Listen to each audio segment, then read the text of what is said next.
नूरी एक बकरी की कहानी। ये कहानी एक प्यारी सी बकरी और एक इंसान की है। एक बार की बात है, एक बकरी थी। उसका नाम था नूरी।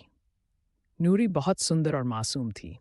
उसकी आंखों में एक अलग सी चमक थी और उसका स्वभाव इतना प्यारा था कि जो भी उसे देखता उसे अपनाना चाहता। एक दिन पंकज नाम के एक लड़के की नज़र नूरी पर पड़ी। पहली ही नज़र में वह नूरी से जुड़ गया। उसने बिना देर किए नूरी को अपने घर ले आया।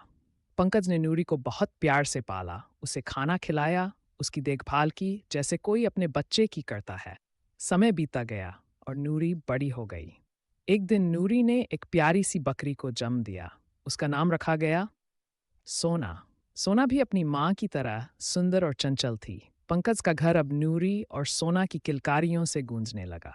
फिर एक दिन सोना ने एक बकरे को जन्म दिया। उसका नाम रखा गया कान्हा। परिवार अब 3 पीढ़ियों का हो गया था।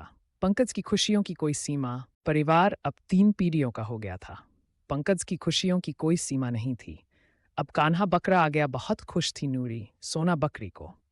मगर एक दिन अचानक नूरी की तबीयत बिगड़ गई। लाख कोशिशों के बावजूद नूरी इस दुनिया को अलविदा कह गई। सोना माँ के जाने से टूट गई। वह घंटों अपनी माँ को ढूंढती रही, उसे पुकारती रही। उसकी आंखों में सिर्फ आंसू थे। पंकज भी इस सदमे से उबर नहीं पाया। जैसे ही उसने नूरी को खोया, उसके पैरों तले जमीन खिसक गई। वह नूरी को सिर्फ एक पालतू जानवर नहीं, बल्कि अपने परिवार का हिस्सा मानता था। नूरी तो चली गई, लेकिन अपने पीछे एक अनमोल रिश्ता छोड़ गई। इंसान और जानवर के बीच एक सच्चे, निस्वार्थ प्रेम का।